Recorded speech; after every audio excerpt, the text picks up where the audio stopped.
مدینہ کی ایک خاموش شام تھی۔ لوگ اپنی اپنی زندگی میں مصروف تھے۔ ایک گھر میں مگر طوفان برپا تھا۔ سپاہی ہیثم لمبے سفر کے بعد تھکا ہارا واپس آیا، مگر جیسے ہی وہ گھر داخل ہوا تو ایک ایسی خبر نے اس کے قدموں تلے سے زمین کھینچ لی۔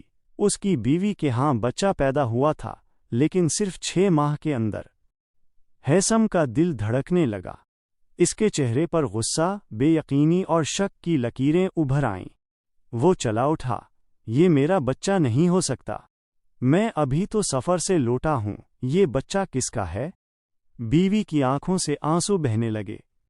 وہ کانپتی ہوئی آواز میں کہنے لگی، خدا کی قسم، یہ تمہارا ہی بیٹا ہے۔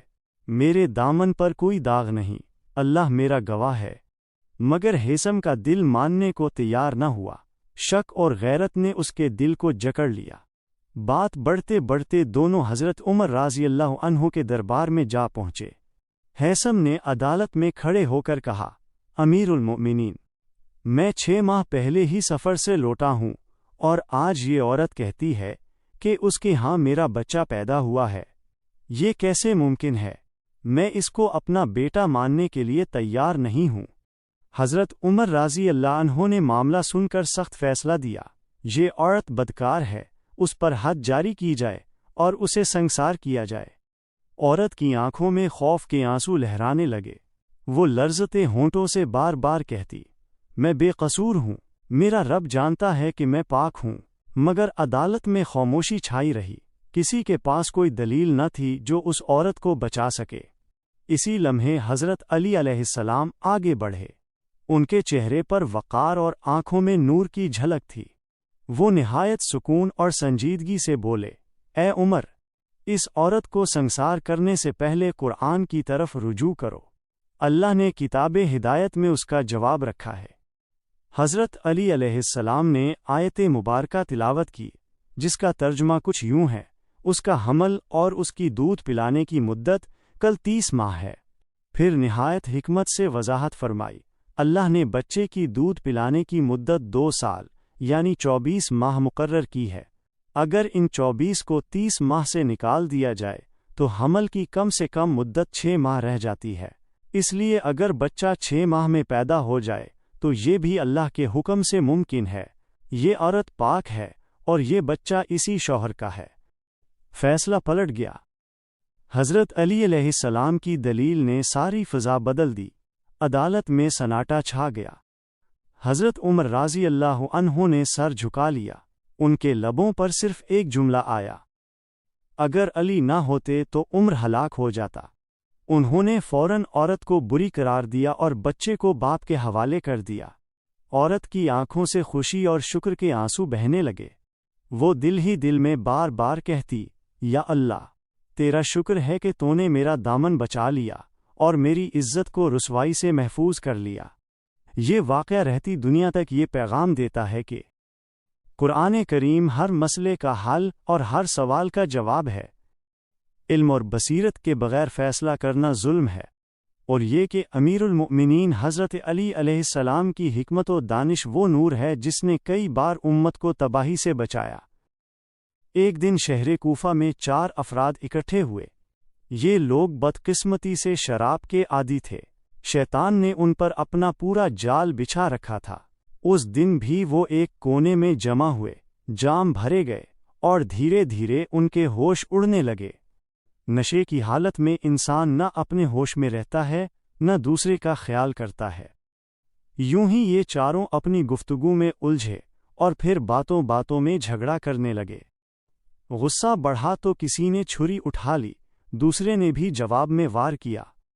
لمحوں میں وہ چاروں خون میں لت پت ایک دوسرے کو زخم دینے لگے۔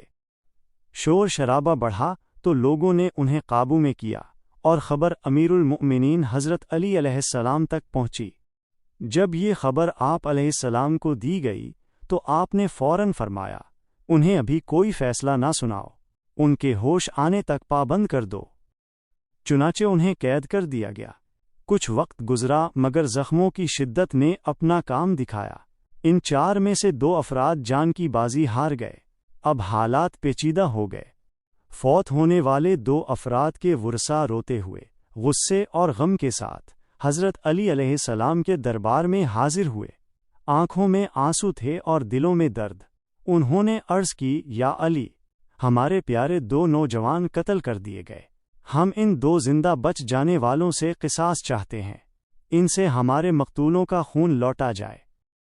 مجلس میں ایک لمحے کے لیے سکوت چھا گیا۔ لوگ حیران تھے کہ اس معاملے میں فیصلہ کیسے ہوگا، کیونکہ چاروں نے ایک دوسرے پر وار کیے تھے اور اب گواہی دینے والا بھی کوئی موجود نہ تھا۔ حضرت علی علیہ السلام نے نہایت سکون اور حکمت سے فرمایا، تمہیں کیسے یقین ہے کہ یہ 2 زندہ بچ جانے والے ہی قاتل ہیں؟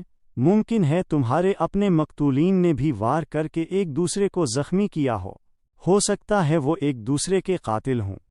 یہ سن کر ورثاء خاموش ہو گئے۔ وہ جانتے تھے کہ معاملہ الجھا ہوا ہے اور حقیقت کا تعین کرنا مشکل ہے۔ وہ عرض گزار ہوئے، یا امیر المؤمنین، ہمیں معلوم نہیں، آپ اپنے علم اور عدل کے مطابق فیصلہ فرمائیں۔ حضرت علی علیہ السلام نے سر جھکا کر لمحہ بھر سوچا، پھر وہ فیصلہ دیا جو تاریخ میں ایک روشن چراغ بن گیا۔ آپ نے فرمایا، چونکہ قاتل کا تعین ممکن نہیں، اس لیے انصاف کا تقاضا یہ ہے کہ مقتولین کی دیت ان 4 افراد کے قبائل سے ادا کی جائے، اور جو 2 زخمی زندہ ہیں ان کی دیت مقتولین کے ورثاء سے لی جائے۔ یہ فیصلہ بظاہر عام لوگوں کو عجیب لگا، مگر حقیقت میں یہ عدل کی انتہا تھی، کیونکہ نہ تو کوئی گواہ تھا، نہ قاتل کا تعین کیا جا سکتا تھا۔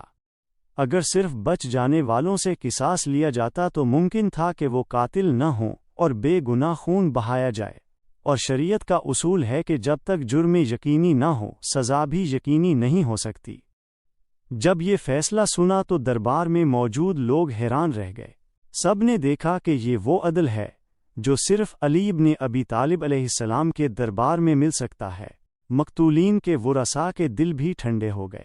وہ جان گئے کہ اگرچہ وہ اپنے عزیزوں کو کھو بیٹھے ہیں مگر امیر المؤمنین نے انصاف کے راستے سے 1 انچ بھی ہٹنے نہ دیا۔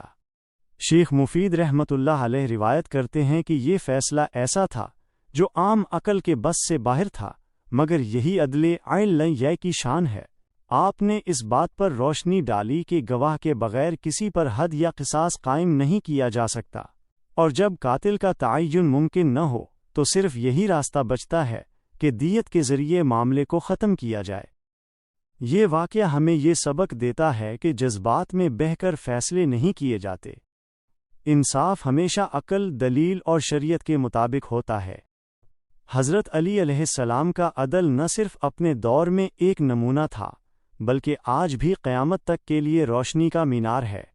دوستو، اگر آپ کو یہ ایمان افروز واقعہ پسند آیا ہو تو ویڈیو کو لائک کریں، کمنٹ میں اپنی رائے دیں اور اسے دوسروں کے ساتھ شیئر کرنا نہ بھولیں۔ اور ہاں، ہمارے چینل کو سبسکرائب ضرور کریں تاکہ آپ آئندہ بھی ایسی ہی خوبصورت اسلامی ویڈیوز سے مستفید ہوتے رہیں۔ جزاکم اللہ خیرن۔